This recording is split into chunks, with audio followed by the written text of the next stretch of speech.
Friends, job information চেনেললৈ আপোনালোকক পুনৰবাৰ স্বাগতম জনালোঁ। আজি আমি আলোচনা কৰিম HSLC ষ্টুডেণ্টৰ কাৰণে first division, second division, third division যদি আপোনালোকে পাইছে, যদি আপোনালোকে পাছ কৰিছে, তেতিয়াহ'লে আপোনালোকে কি কি এৱাৰ্ড লাভ কৰিব পাৰিব 2025 চনত আমি এইটো ভিডিঅ'ত জানিবলৈ চেষ্টা কৰিম।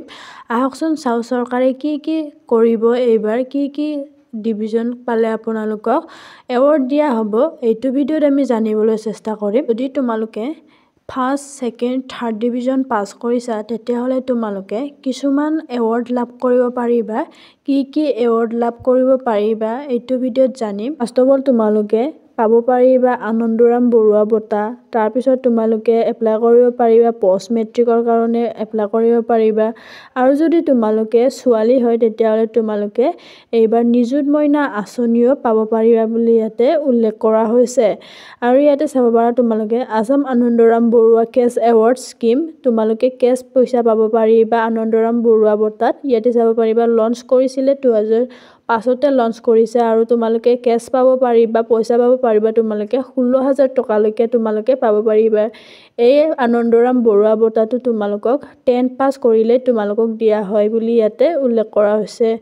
আৰু যদি তোমালোকে মহিলা হয়, তেতিয়াহ'লে তোমালোকে গাৰ্লছ এডুকেশ্যনৰ কাৰণে মুখ্যমন্ত্ৰী নিযুত মইনা আঁচনি তোমালোকে লাভ কৰিব পাৰিবা। প্ৰতিমাহে 1000 টকাকৈ তোমালোকক দিয়া হয়, কিন্তু এইবোৰক ছোৱালীবোৰকহে দিয়া হয় মুখ্যমন্ত্ৰী নিযুত মইনা আঁচনি। যিসকলে HS first year, second year পঢ়িব, সেইসকলকে এই নিযুত মইনা আঁচনি লাভ কৰিব পাৰিবা বুলি ইয়াতে উল্লেখ কৰা হৈছে।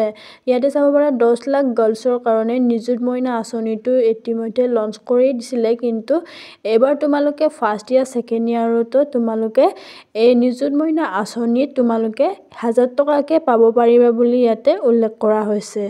আৰু তোমালোকে এইবাৰ এপ্লাই কৰিব পাৰিবা পষ্ট মেট্ৰিক স্কলাৰশ্বিপ। তাতেও তোমালোকে ফাৰ্ষ্ট ডিভিজন, ছেকেণ্ড ডিভিজন বা থাৰ্ড ডিভিজন যদিও তোমালোকে পাইছা, তেতিয়াহ'লে তোমালোকে এপ্লাই কৰিব পাৰিবা। তাতে তোমালোকে টকাসমূহ কিছুমান পাব পাৰিবা। এইখিনি আছিলে ভিডিঅ'টো, কিছুমান এপ্লাই কৰিব পাৰিবা তোমালোকে। আৰু ভিডিঅ'টো ভাল লাগিলে লাইক কৰিবা। ধন্যবাদ।